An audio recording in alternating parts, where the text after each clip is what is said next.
Hey, wellness friends. Welcome to the Wellness Table podcast. I'm your host, Dr. Cheryl Bothwell, and I hope you're all doing great today. This podcast is all about talking health and nutrition. What are the latest trends? What are the fads? What's the best diet? What's the cutting edge science? And even what do I eat for dinner? So I'm all about helping people fight disease, heal the gut, improve their energy, all decreasing inflammation, all the things that we get and all the benefits from food as medicine, but at the same time, enjoy eating happy and eating healthy. So I love to talk about food as medicine, and as a previous cookbook author, um, I love to make the food craveable, delicious, and at the same time keep us full and want to come back for more and actually remember that that was one of my favorite breakfasts. It did make me healthy or made me feel good. So those are my key points and what my whole message is all about. But in today's episode, I want to take a deep dive into the world of insulin resistance with or without diabetes. We often think if I have diabetes, if I have type 1 diabetes, I may not have enough insulin. If I have type 2 diabetes, I typically we'll see an insulin resistance and an abnormal or difficult to manage blood sugar levels. We also deal with prediabetes, where we begin to see our blood sugar beginning to rise. These are all metabolic health concerns that we have, and they're very important. There's also some interesting updates that I want to share with you today on how Metformin is a medication that's being prescribed for people that do have type 2 diabetes and helps them manage their blood glucose levels. And I wanted to talk a little bit about that. And also, an interesting part of this is in insulin resistance. How come we don't see that as part of a typical medical assessment? What was your fasting insulin levels? And we also want to talk today about what really inspired my research in my doctoral program at Rutgers and my clinical nutrition doctorate. Is the challenge was, how could we know if we were insulin resistant with a 95% plus accuracy with never doing a blood test? So I want to talk about that today because it really inspires everything that I do. Every meal I make, how I designed my meal planning tool, the plate, the score.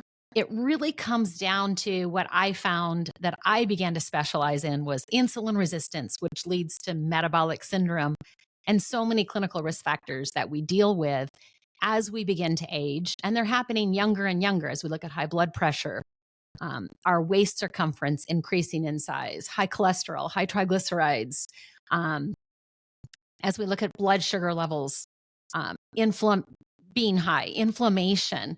All of these things are clinical risk factors for our, measuring our metabolic health. But what I find is interesting is that we typically don't seek help if we don't have a pain point. And I find high cholesterol, it doesn't hurt. So we tend to, it's kind of annoying and we have to take a medication for it, maybe as we hit our mid 40s, mid 50s. Some people are highly concerned about it, but a lot of people just take their medication and chalk it down for, I'm getting old. We look at cholesterol and triglycerides. Some people are very concerned and alarmed, but most people take their medication and again, just chalk it up to this is what is normal aging. So if there isn't a pain point, many people don't seek preventive care during these times. But when there's a heart attack, we tend to find people are willing to do almost anything that we say, like, oh, wow, what do I need to eat? What do I need to do? If there's a cancer diagnosis, we're all ears and we're ready to make these changes very quickly in our diet, in our lifestyle. But when we're talking about something that doesn't have a pain point, we typically don't seek care. And so these are things that we talk about. But one thing that does bring people earlier on or younger is they want to lose weight. So one of the reasons I have focused on metabolic syndrome, insulin resistance, is because one of the markers of insulin resistant, well, the key one, and in the research that I've done, if I were to identify one of the most important risk factors for your metabolic health that you can measure yourself at home today, is your waist circumference. Right at the belly button. What is your waist circumference? And has it changed since you were 18 years of age? Most people are going to say that that waist circumference has slowly increased in size. And some people not, but it depends on your lifestyle. It depends on the genetics. But if we can look at a waist circumference of less than 35 inches for women and under 40 inches or less for men, those are the cut points that we find that really can determine our metabolic health. And as we look at metabolic health, we can look at body weight, we can look at body mass index. But waist circumference really is what I consider the easy, simple way to look at, are we dealing with insulin resistance? So we're going to talk about that in this podcast. But I first want to talk a little bit about what is insulin resistance. Why does it happen? And in a short summary of it, insulin is an anabolic hormone that is really important for our metabolic health. And we think of it as a way to help our bodies have energy. So if our body gets insulin resistant, it means that with insulin being the key transport of getting glucose into the cell, which means fueling the cell, if we're having insulin resistance, we begin to see that the insulin, we need more and more insulin to get that sugar into the cell. When that happens, our cell is still, I call, hungry, triggering to the brain, we need to eat. And yet we may have just eaten. And yet that food isn't getting from the bloodstream into the cell. So one part is eating. Then we have digestion and what's our gut health like. And the next is getting that blood sugar into the bloodstream and then moving it into the cell. When that machine of our body is efficiently working, we have really good metabolic health. And that really supports prevention of diseases that we may be lined up for. So I'm always looking at not just what our meal was, but what's the effect and does it really fuel our body? And part of that is we hear a lot of things about blood sugar and we don't want to spike blood sugar after meals. It's important to look at what are the food combinations and what are we eating at our meal time? So how can we decrease our post-meal blood glucose response, not need the surge of insulin so that we can get that fuel into the cell super efficient with the least amount of insulin? And a lot of that has to do with what the meal's made up of. And it also is made up of what our activity is after the meal, how sedentary we are or how much we move. And also, it also can include how much stress we're in, because our stress hormones can impact our insulin resistance as well. So basically what we're saying is when we eat a meal, our digestive tract breaks down the carbs, even protein and fat.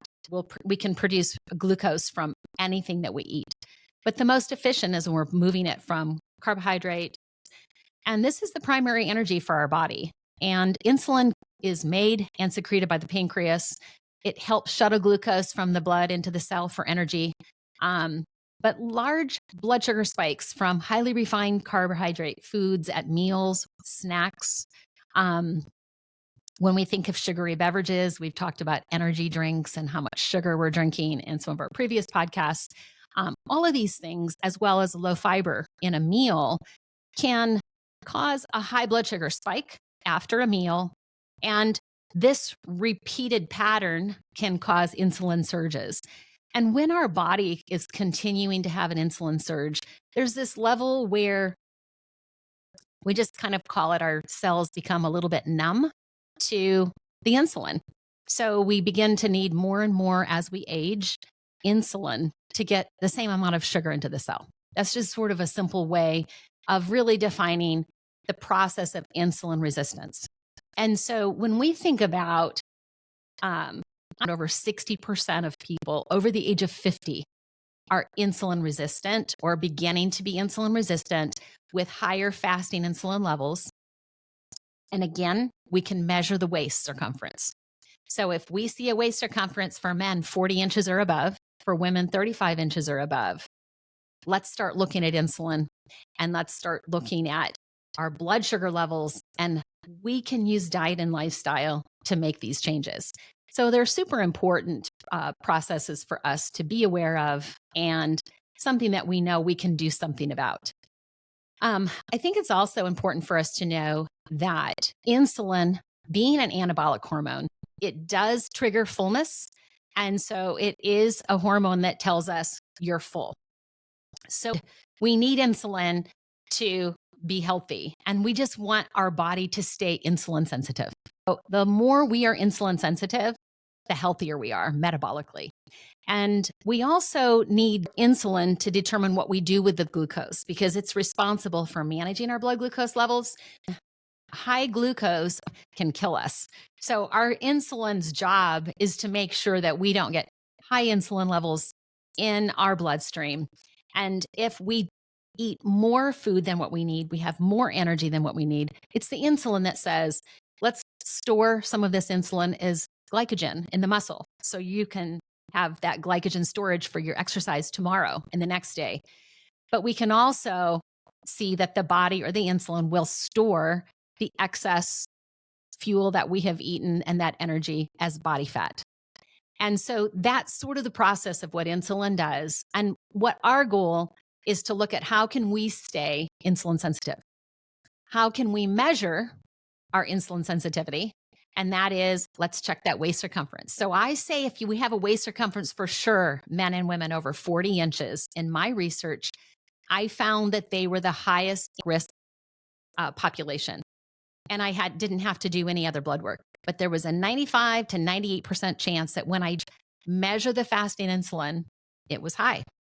So we were really looking at a very accurate way that doesn't cost any money to be able to target insulin resistance in a population. So I've always said if I was an insurance company, the population that I put my most money in supporting prevention before someone has diabetes, before someone has prediabetes, we could start looking at waist circumference as a marker earlier on before we begin to start having other clinical risk factors and really help people live better, live healthy longer. And that's really what my goal is. Now, when we look at some of what I talked about, the metabolic or the metformin that is used to improve our metabolic health, or let's say to manage blood sugar levels. I saw this study and it was like 2004 showing that 42 million people were prescribed metformin in the United States. And that today there's about 92 million that are prescribed metformin. And metformin does help manage blood sugar in many people. And there's a lot of people that think it's a very safe prescription. I'm not really debating that today. I just want to point out that it doesn't treat the root cause of diabetes or treat the insulin resistance, which is the root cause of why we're not managing our blood sugar in our own body, as long as we don't have type 1 diabetes, which is another metabolic health problem that isn't part of what we're talking about today. So when we start looking at metformin, how can I take less of it, or how could I replace it? How can I look at the root cause of it? Let's start looking at how we can drop waist circumference, because that's the way we can improve insulin resistance. So I just want to outline today, real simply, that I'll be talking about toxic waste. And that is our waist size. And I want us to think about that the average clothing size for women is about a size 14. And that's beginning to put women in a waist circumference of 36 inches or above. So we could look at a clothing size of 14, as well as a waist circumference of 35 or above. These cut points are something that we want to start looking at. How can we lower our risk and live healthy longer, which is ultimately our goal.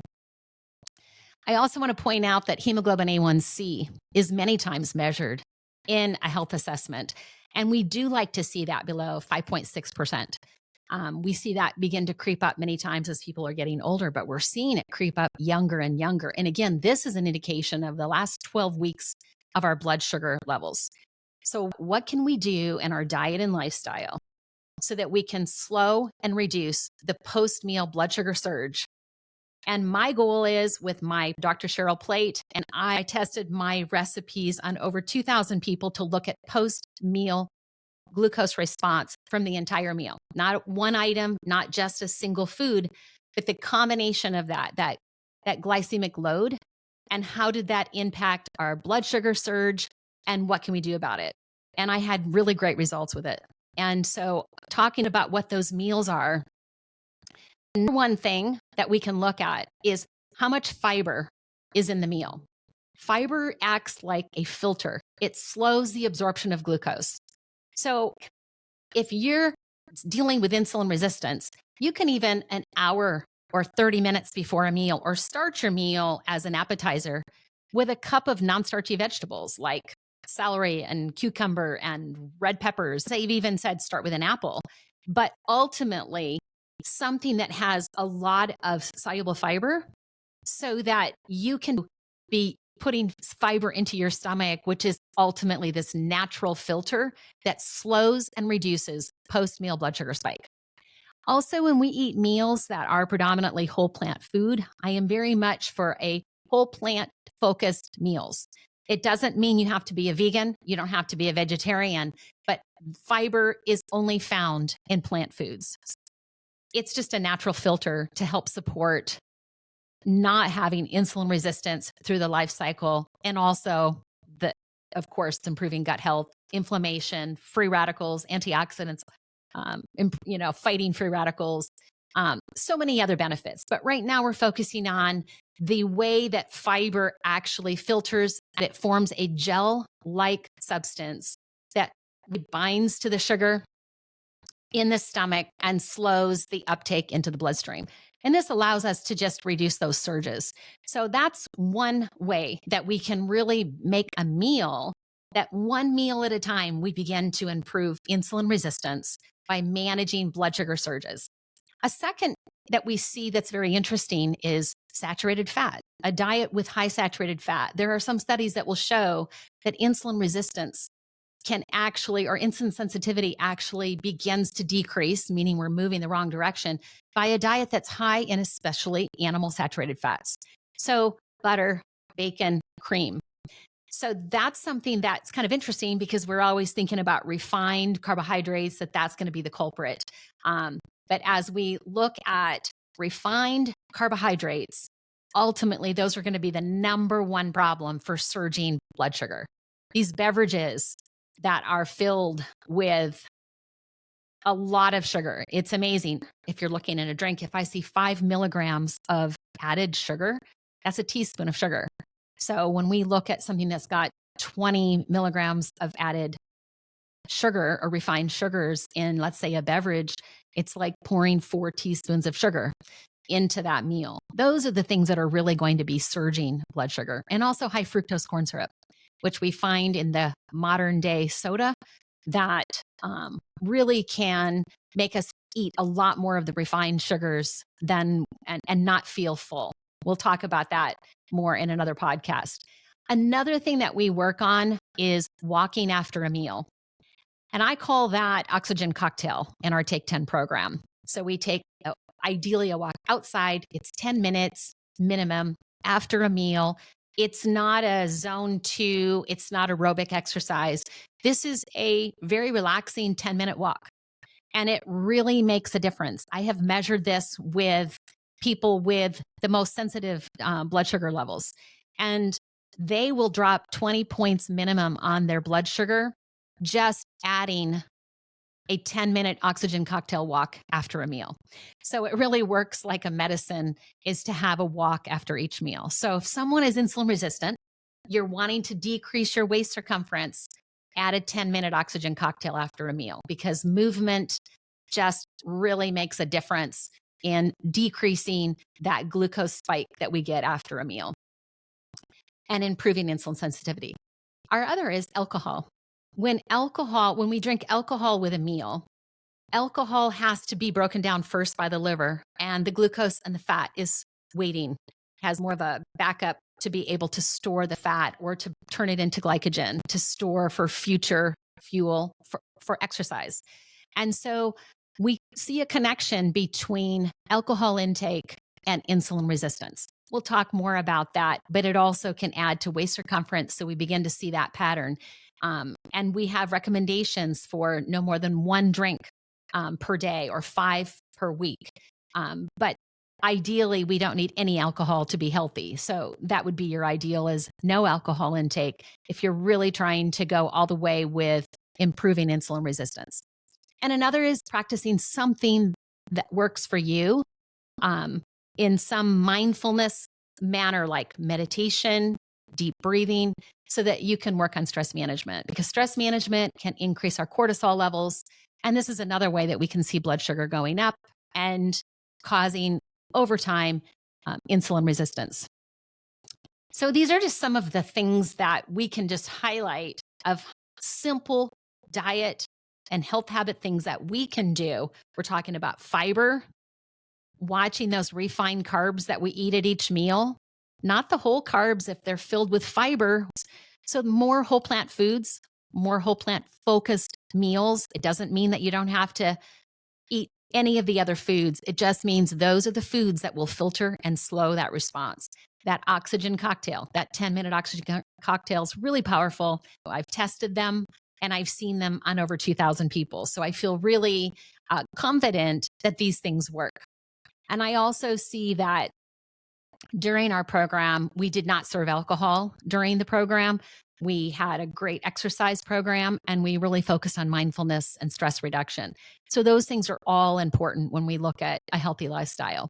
But what I want to share that's really exciting when we talk about the proof is that in just 10 days, we saw an average of men and women of 1-inch drop in waist circumference size across the population, with a 30% reduction in insulin or fasting insulin levels with people that had elevated fasting insulin levels, and decreasing the need for medication. So this is really powerful. We're talking about in just 10 days of eating more plant-forward meals, moving after every single meal 3 times a day. We had a group oxygen cocktail so that everybody went out.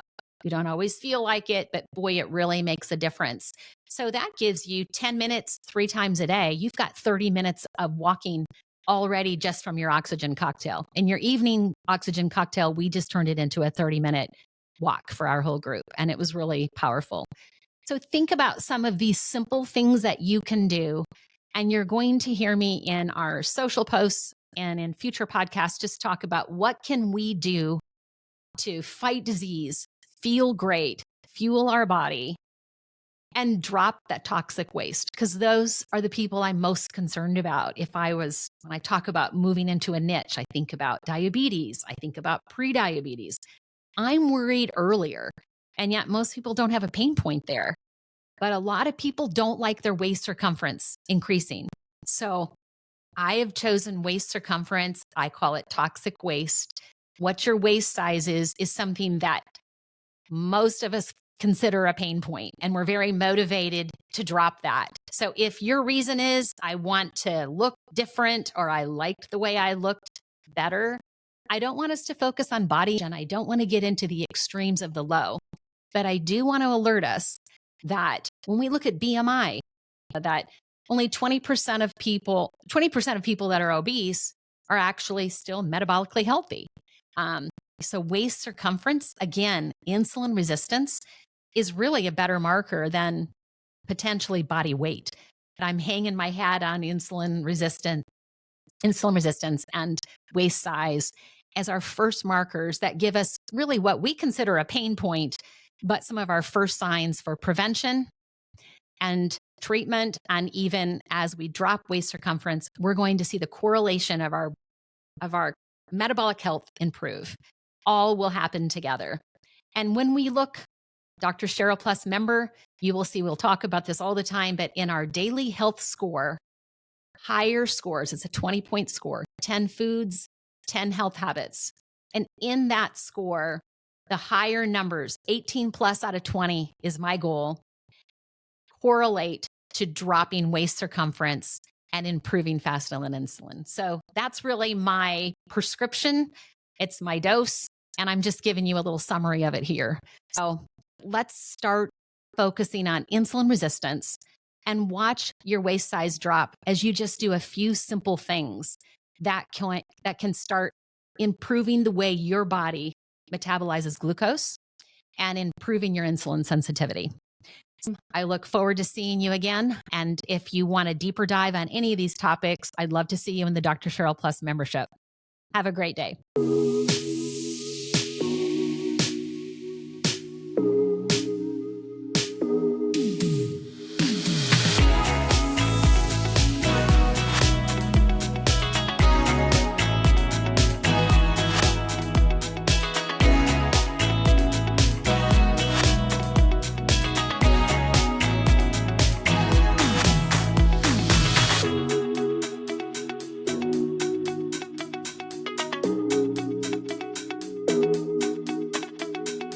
Thank